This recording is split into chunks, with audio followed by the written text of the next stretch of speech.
Hold on. Before you dismiss the strange seismic echoes and anomalous thermal spikes recorded along the high sands face of the Mesa as simple rockfalls, take a close look at the broad-spectrum gamma radiation readings, captured at 2:15 a.m. from the upper plateau.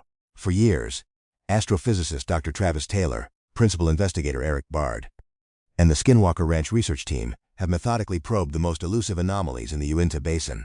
They've fired high-powered optical lasers into the sky, launched instrumented rockets through invisible energy barriers, and tracked elusive 1.6 GHz radio signals that routinely disrupt their electrical systems. But while previous experiments focused heavily on the open airspace above the property, the true engine of the ranch's unexplainable phenomena wasn't floating in the clouds. It was sitting directly inside the dense, ancient core of the Mesa itself. The breakthrough didn't happen during a standard aerial drone sweep or a surface magnetometry scan. It began when Travis deployed a specialized long-range muon radiography array along the southern cliff face. Unlike traditional ground-penetrating radar, which struggles to break through iron-rich sandstone beyond a few dozen feet, muon tomography utilizes cosmic ray particles to map high-density structures deep inside solid rock. By measuring how subatomic muons pass through the Mesa, the sensors generate an internal three-dimensional volumetric map that solid geological strata cannot obscure. When the raw data finished processing inside the ranch's mobile command trailer, it didn't reveal the loose, fractured internal geology expected of a natural desert plateau. The cosmic particle flux passed cleanly through the outer sandstone cap, encountered a sudden zone of absolute mass absorption, and outlined a massive, dome-shaped void buried 200 feet inside the cliff wall, with a mathematical precision that stunned the entire team. Look at the density boundary on the muon reconstruction, Travis said, tapping the primary screen as Erik adjusted the color gradient filters. A natural erosion cave inside bedded sandstone doesn't form a flawless parabolic dome 40 yards wide. It collapses, fills with loose talus, and follows natural fault lines. This scan shows a smooth structural ceiling engineered directly into the solid rock. Determined to verify the muon map without causing a major rockslide, Travis and Erik organized a specialized horizontal sonic coring operation along an old drainage shelf near the Mesa's base. Utilizing a low-impact, diamond-tipped core drill capable of slicing through dense quartzite without creating disruptive ground vibrations, the team began driving a 3-inch sampling bit directly into the vertical cliff face. For the first 60 feet, the drill bit hummed steadily through compacted red sandstone, shale, and clay deposits. But as the mechanical depth counter hit 72 feet, the core drill experienced an abrupt, violent loss of resistance. The hydraulic feed system lurched forward as the drill string dropped 3 feet into an open void, the diamond bit spinning freely in midair. "Stop the drive! Shut off the hydraulics!" Travis yelled over the roar of the diesel engine, stepping toward the drill rig to examine the pressure monitors. The rig operator backed off the controls, locking the drilling assembly in place. But as the mechanical engine idle settled down, a low rhythmic vibration began humming through the steel drill pipe, accompanied by a sharp, cold backdraft venting out of the open shaft. It wasn't standard cave air, and it wasn't natural geological off-gassing. Environmental monitoring sensors mounted on the drill frame immediately sounded warning chimes. The air escaping the Mesa was entirely dry, 0% humidity, and chilled to -15 degrees Fahrenheit, carrying a distinct, metallic odor that smelled like ozone and melted aluminum. The moment the frigid air hit the desert heat, a thick cloud of white frost materialized across the drill head, encrusting the iron pipe in ice within seconds. Before the team could clear the platform to secure a clean air sample, every digital display inside the command trailer flickered into broken distortion, lost power, and rebooted. And then, deep within the frost-covered drill shaft, a precise acoustic pulse began ringing out into the canyon, broadcasting a sharp repeating signal at exactly 1.6 GHz. The rapid frosting of the iron drill pipe didn't just trigger equipment alarms. It sent a distinct physical shudder through the entire rig, causing loose bolts and metal wrenches to clatter against the platform. Driven by the immediate priority to secure the site, Chief of Security Bryant "Dragon" Arnold ordered all non-essential crew back to the perimeter vehicles, while Travis and Erik scrambled to bring their isolated, battery-powered diagnostic instruments online. When the secondary thermal cameras pointed at the open drill entry finally stabilized, they painted a chilling physical contradiction. While the ambient air outside on the plateau hovered around 75 degrees, the cold draft rushing out from 72 feet deep dropped even further, pinning the thermal sensors at -28 degrees Fahrenheit. Yet, despite the extreme sub-zero temperatures, No ambient frost or ice was forming on the inside of the Mesa shaft itself, only on the surface equipment exposed to the outside atmosphere. Erik immediately attached an evacuated gas canister to the drill collar, pulling a clean air sample from the venting stream before rushing it to the mobile lab for mass spectrometry. The chemical analysis was completely unexpected. The air contained zero trace organic compounds, elevated concentrations of pure helium-4, and an anomalous concentration of atmospheric krypton isotopes that are typically produced only during controlled high-energy particle reactions. This gas has been isolated from the outside atmosphere for thousands of years, Erik said, staring at the spectral peaks on his monitor. There's no organic decay, no moisture, and no geological trace elements. Whatever sits inside that Mesa void is enclosed in a hermetically sealed environment. Determined to obtain visual confirmation without breaching the pressure barrier further, Travis prepared a specialized microprobe deployment. They retrofitted an ultra-high-definition, rad-shielded borehole camera, equipped with dual infrared illuminators and a miniature laser ranger. Lowering the slender camera down the center of the drill pipe, the team watched the mechanical cable counter roll. Past 40, 50, and finally 72 feet, the tiny camera lens emerged from the end of the drill steel and entered the dark void. On the high-resolution monitor inside the command trailer, the video feed cleared, revealing an astonishing sight. The camera wasn't dangling inside a fractured rock pocket. It was hovering near the ceiling of an immaculate, vaulted gallery. The walls were lined with massive interlocking stone-like slabs coated in a dark, glossy glaze that completely absorbed the camera's light, showing no tool marks, mortar lines, or natural structural fractures. As Erik used the joystick to pan the camera lens, the infrared illuminator caught a sharp reflection deeper inside the chamber. Roughly 40 feet beyond the drill entry, mounted directly against the far wall of the vault, was a massive, rectangular metallic panel. A sealed door constructed from an unpolished, nickel-copper alloy. Arranged across its center were series of raised, geometric conduits that pulsed with a faint rhythmic amber glow, flickering in precise synchronization with the 1.6 GHz acoustic pulse vibrating up the drill pipe. Before Travis could zoom the lens in to scan the geometric conduits, a sudden, high-intensity flare of blue light erupted from the center of the metallic panel. The camera display instantly white out into blinding static, and a massive thermal spike surged straight up the drill pipe, vaporizing the camera cable and causing the steel drill frame on the surface to groan under a sudden, intense electromagnetic force. The violent electromagnetic force that vaporized the camera's cable didn't just destroy the optical feed. It unleashed an intense kinetic shockwave that sheared the heavy mounting bolts directly off the core drill platform. On the surface, Dragon instantly shoved Travis and the rig operators behind the armored chassis of the security truck as a plume of superheated quartz dust and blue ionized gas shot out of the Mesa entry. The ground beneath their boots didn't just vibrate. It began to hum with a deep, low-frequency tone that set off perimeter motion detectors and seismic monitors across the entire eastern sector of the ranch.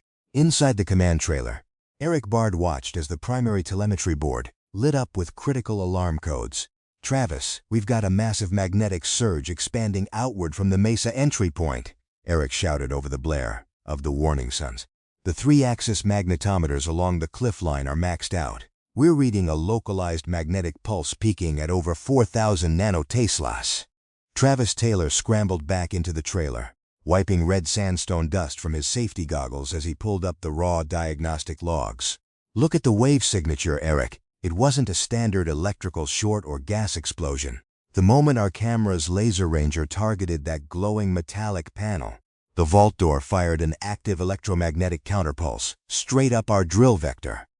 Using a hardened diagnostic tablet isolated from the trailer's main power grid, Erik retrieved the final 3 surviving frames captured by the borehole camera just milliseconds before the lens fried. By running the corrupted image files through a multispectral edge enhancement algorithm, the hidden structural details of the rectangular vault barrier came into terrifying focus. The massive nickel-copper panel wasn't just a static protective door. It was a multi-component automated airlock assembly. Embedded along its outer frame were 6 heavy, recessed locking bars made of the same dark, light-absorbing material that lined the chamber walls. More critically, the geometric conduits across the face of the panel were not decorative engravings. They formed an active, liquid metal power circuit. Glowing amber streams of high-density energy flowed continuously through the conduits, transferring power from an unseen central generator directly into the airlock's locking actuators. "Look at the telemetry spectrum," Erik pointed out, isolating the lower frequency bands on the waterfall display. "The 1.6 GHz signal isn't coming from the airlock itself. It's originating from a point at least 100 yards behind that metallic panel, deeper inside the core of the Mesa.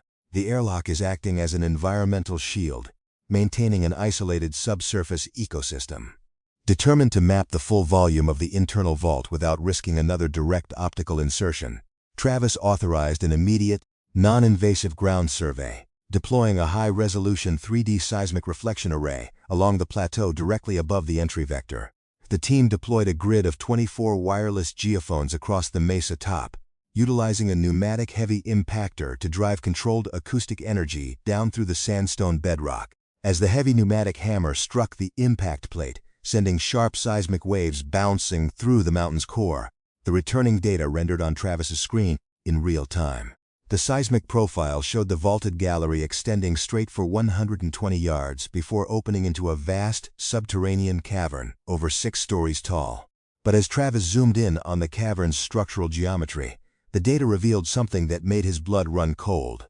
Suspended in the exact center of that massive underground void, completely isolated from the floor, ceiling, or walls, was a massive, egg-shaped metallic vessel 40 feet long, held perfectly stationary inside a high-intensity, localized gravitational pocket. And then, before the team could process the scale of the floating craft, the wireless geophones along the Mesa top began to record an unprompted internal seismic event. Deep within the cliff, on the other side of the sealed nickel-copper panel, the 6 heavy locking bars began to retract into the stone. One by one, with a metallic thud that echoed through the entire canyon, the mechanical thud of the 6 locking bars retracting inside the cliff face sounded like heavy iron gates slamming shut in an underground tomb. On the plateau above, the surface line of wireless geophones jumped off the red dirt as the structural tension inside the Mesa abruptly shifted. Dragon immediately grabbed his radio, his voice crackling over the tactical frequency. "All security teams, step back to the primary vehicles. The Mesa entry is unsealing." Inside the command trailer, Erik watched the real-time seismic array record an impossible mechanical sequence. The 3D reflection model displayed the heavy nickel-copper airlock door receding 3 feet backward into an internal recess, before sliding silently sideways into the vaulted stone wall. "Travis, look at the thermal channel on the Mesa cap," Erik shouted, pointing to the wall monitor. The moment that inner seal broke, the thermal gradient inside the chamber inverted. The supercooled gas venting from the borehole vanished. In its place, a wave of intense dry heat surged out of the cliff face, spiking the external sensors to over 115 degrees Fahrenheit within seconds.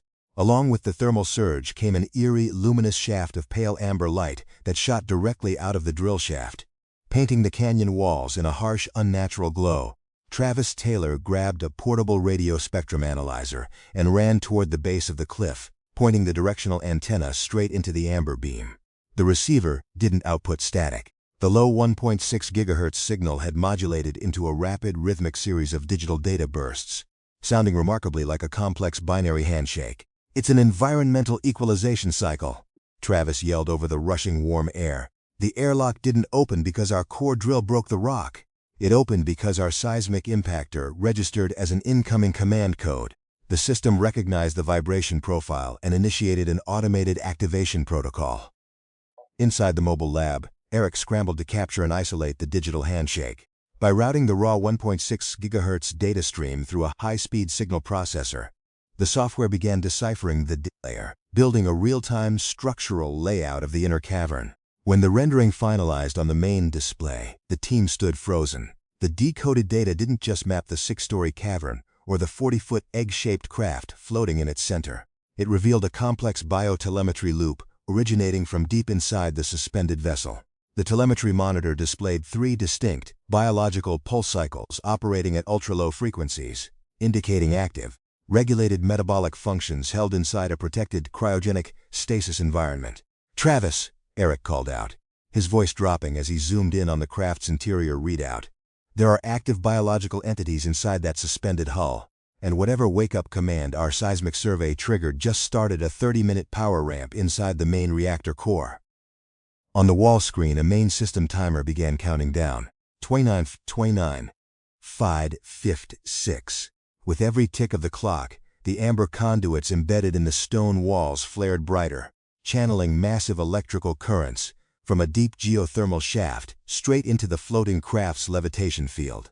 Determined to inspect the unsealed vault before the timer expired, Travis prepared a specialized ground vehicle deployment. A heavy-duty, rad-shielded microtrack rover equipped with 4K optical cameras, dual infrared illuminators, and an independent telemetry relay. Guiding the small rover through the fractured entrance of the drill path, the team watched the video feed as the machine rolled slowly down the dark stone gallery. The rover's headlights cut through the warm golden haze, passing through the open frame of the nickel-copper airlock. As the machine crossed the threshold into the 6-story cavern beyond, the rover's camera tilted upward toward the suspended object. Floating motionless in mid-air was the 40-foot, egg-shaped craft. Its seamless dark hull was covered in shifting, liquid metal patterns that mirrored the glowing amber circuits of the surrounding stone walls. But as the rover's high-intensity spotlights illuminated the underside of the vessel, the team caught sight of something truly terrifying. The base of the floating craft featured a clear, glass-like observation panel. Illuminated from within by a soft white light were 3 tall, motionless figures sealed inside individual biostasis capsules. Suddenly, as the rover's spotlights hit the glass, the eyes of the central figure inside the middle capsule slowly opened, locking directly onto the camera lens. The moment those dark, unblinking eyes opened behind the glass panel, every digital readout inside the command vehicle went completely haywire. The live video feed from the microtrack rover froze, distorted into a series of jagged, glowing geometric shapes, and snapped to pitch black as the telemetry link severed. On the surface excavation shelf, the ground didn't merely vibrate, it lurched sideways. A violent, localized gravitational warp hit the base of the mesa. Loose sandstone boulders along the cliff face began to hover 6 inches above the red dirt before dropping back down with heavy thuds. "Dragon, get everyone behind the armored trucks now," Travis Taylor shouted, scrambling out of the wash as his boots felt unnaturally light with every step. The mesa's localized gravitational field is expanding outward. Inside the mobile lab, Erik was fighting to keep the secondary diagnostic boards from blowing out. "Travis, look at the broad spectrum frequency monitor," Erik yelled over the deafening mechanical hum vibrating through the trailer's floorboards. "The 1.6 GHz signal isn't pulsing anymore. It's locked into a continuous unmodulated carrier wave. The power output from inside that cavern just jumped by 400%. On the wall screen, the countdown timer linked to the reactor power ramp accelerated rapidly, skipping several minutes and seconds as Nate 2, 11, 19. With every sudden leap of the clock, the pale amber light pouring out of the mesa's unsealed drill shaft shifted in color, deepening into an intense, iridescent violet. The warm backdraft venting from the cliff exploded into a pressurized gale of ionized air, sweeping away the heavy drilling rigs, core trays and equipment crates like paper in a storm. Determined to maintain a visual link to the cavern, Travis grabbed a hardened fiber optic scope, equipped with a thermal radiation shield, and rushed to the edge of the fracture zone. Peering directly through the optical eyepiece into the glowing tunnel, he bypassed the fried wireless transmitters entirely. What he saw through the manual, optical lens made his jaw drop. Inside the 6-story cavern, the 3 biostasis capsules suspended beneath the egg-shaped craft were no longer dormant. The white frost coating the glass panels was rapidly evaporating into thick clouds of pale mist. The liquid metal hull of the floating vessel was spinning along its longitudinal axis, creating a shimmering halo of distorted space around its perimeter that completely erased the visual background of the stone walls. The 3 tall figures were stepping out of their open stasis units onto a translucent platform that materialized directly beneath their feet. Their suit surfaces weren't made of mechanical plates or fabric, composed of a living, shimmering metallic skin that adapted instantly to their movements. Through his optical scope, Travis watched as the central figure turned its head toward the entrance of the gallery, raising a long, slender arm, equipped with a glowing violet control interface. "Travis, get back from the edge," Dragon yelled, diving across the red dirt to tackle the astrophysicist, as a beam of ultra-high-frequency microwave energy erupted from the shaft. The energy beam punched straight through the upper sandstone ridge of the mesa, vaporizing thousands of tons of solid rock in a fraction of a second, and shooting a pillar of raw, purple light 10,000 feet into the Utah sky. And then, deep within the bedrock of the Uinta Basin, an answering acoustic resonance chimed from 3 miles away. The deep acoustic resonance answering from 3 miles away didn't originate from the mesa. It erupted straight out of the bedrock beneath Blind Cat Wash to the west, shaking the ground with such force that 2-ton sandstone boulders sheared off the upper ridge and plummeted into the canyon. Inside the command trailer, every emergency terminal shrieked as the primary power bus tripped. Erik slammed a manual override switch, transferring power to the hardened battery bank as the broad-spectrum waterfall display lit up with thousands of cascading data lines. "Travis, it's not just a local activation," Erik yelled, pointing a trembling finger at the real-time seismic map. The microwave beam that punched through the mesa cap was an optical synchronization key. Node 2 at Blind Cat Wash and Node 3 near the southern fence line just brought their internal power cores online. They're locked into a triple-phase electromagnetic feedback loop. Travis Taylor scrambled up from the dirt, dusting off his jacket as he rushed back into the trailer. He leaned over the primary terminal, his eyes wide as he analyzed the incoming vector data. "Look at the phase angle between the 3 sites, Erik. The mesa isn't an isolated burial chamber. It's the master control node for an integrated defense array embedded beneath the entire ranch." Outside, the purple column of light shooting from the top of the mesa broadened into a massive, multi-layered atmospheric lens. The sky directly above the valley warped into a shimmering, iridescent dome that bent the starlight above into distorted, sweeping arcs. Within this localized force field, the air pressure spiked dramatically, making every breath feel heavy and thick, while the ambient temperature hovered at an oppressive dry heat. On the secondary terminal, the hardline optical scope still deployed inside the mesa shaft continued to send raw visual data from the 6-story cavern. The live feed was terrifyingly clear. The 3 tall entities, clad in their living, metallic skins, stepped off the translucent floating platform and descended smoothly toward the floor of the vault without any visible means of support. The central figure extended its slender hand toward the dark stone wall, pressing its 4 elongated fingers against a series of illuminated geometric nodes embedded in the polished slab. The moment contact was made, the entire stone wall of the vault dissolved into a shimmering liquid-like portal.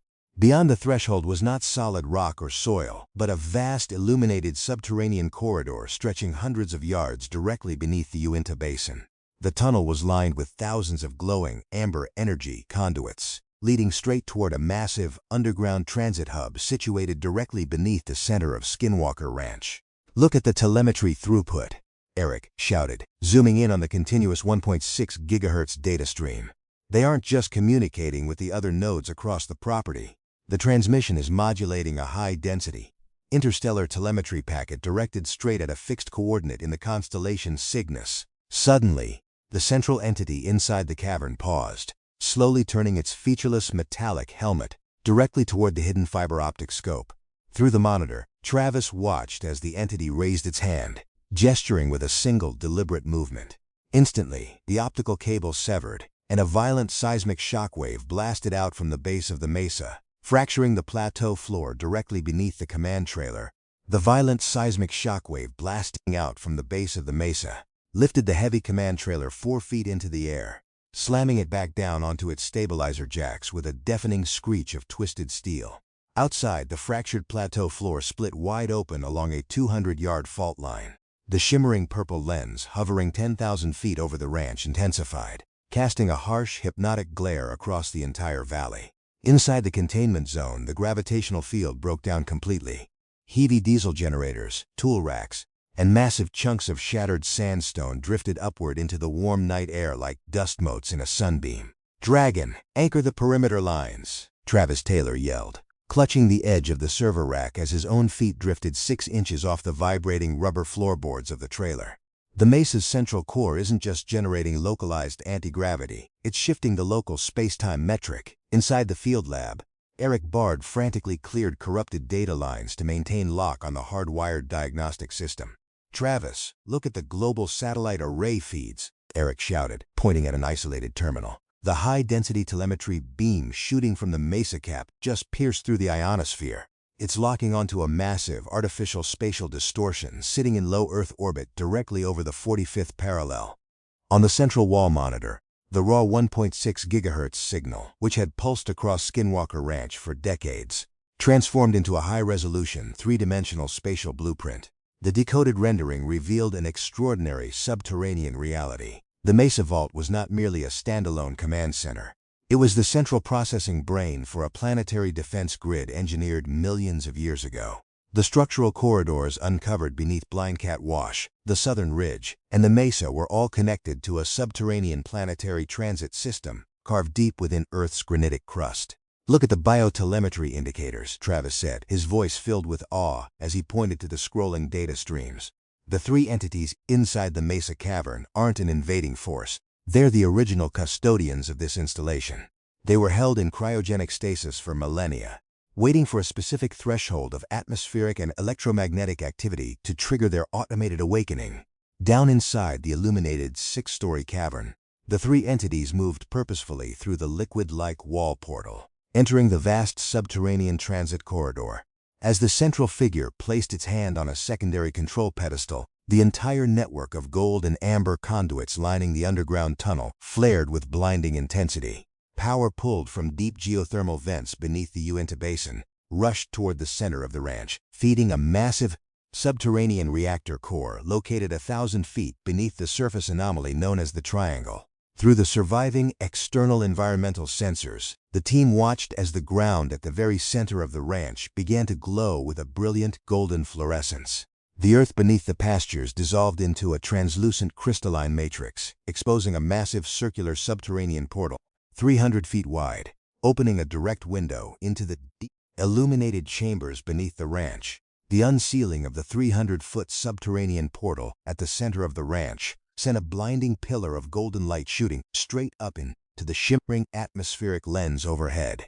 Inside the command trailer, every emergency terminal hummed in unison as the isolated battery banks executed an automatic decryption of the master data payload pouring through the open portal circuit. Erik Bard's hands flew across his console, clearing static artifacts to reveal the ultimate global telemetry schematic. "Travis," Erik called out, his voice filled with quiet awe as he enlarged the multi-dimensional rendering on the main wall screen. The 1.6 GHz signal was never random interference, and it was never a localized mystery. It was an automated, planet-wide biotelemetry link, a continuous monitoring ping, keeping the Mesa's central core locked to 5 other subterranean installations buried across the globe. The high-definition display rendered an extraordinary, deep-time historical record. The data revealed that the three entities discovered inside the Mesa Vault, along with the dormant custodians resting in deep subterranean nodes beneath the Bermuda Triangle, the Danakil Depression, and 3 other ancient geological faults, were part of an advanced non-terrestrial planetary preservation network, placed into biosynthetic cryogenic stasis millions of years ago to safeguard Earth through cosmic radiation cycles. Their vaults were programmed to remain completely hidden until specific atmospheric parameters and electromagnetic threshold signatures were met. Dr. Travis Taylor stepped out onto the trembling excavation shelf, staring down into the illuminated 300-foot portal where the golden light hummed with a stable, harmonious frequency. "We didn't cause a breakdown," Travis realized as the local anti-gravitational field stabilized, gently lowering the floating equipment and heavy trucks back onto the red dirt. "Our high-frequency rocket launches, optical laser pulses, and deep-core sonic drilling didn't breach an ancient tomb, satisfied the exact multi-variable activation key required to wake them up." With a deep, resonant acoustic chime that vibrated harmlessly through the bedrock, the 300-foot portal began to cycle its outer iris. The translucent, crystalline earth at the center of the ranch seamlessly solidified back into dense red soil, while the cliff face of the Mesa closed its unsealed drill shaft, completely erasing every trace of the entry point. Overhead, the iridescent violet lens dissolved, the sky cleared into a pristine star-filled night, and the persistent 1.6 GHz radio signal, which had challenged scientists, military observers, and researchers for decades, finally faded into absolute silence. The master activation sequence inside the Mesa was complete. But the profound implications had only just begun to unfold. The scientific team at Skinwalker Ranch had uncovered indisputable physical proof that humanity is not the first intelligence to call this planet home, and that an ancient, protective force has been quietly watching over us from deep inside the Earth. What do you think is the ultimate purpose of this ancient planetary grid? Were these custodians placed here to protect humanity from an impending deep space event, or are they preparing Earth for a monumental reunion with the stars? Drop your theories and ideas in the comments below. We read every single comment and want to know your take on this explosive revelation. If you enjoyed this cinematic deep dive into Travis Taylor's discovery inside the Mesa, make sure to hit the like button, subscribe to the channel, and turn on all notifications so you never miss an investigation. Thanks for watching, and stay curious.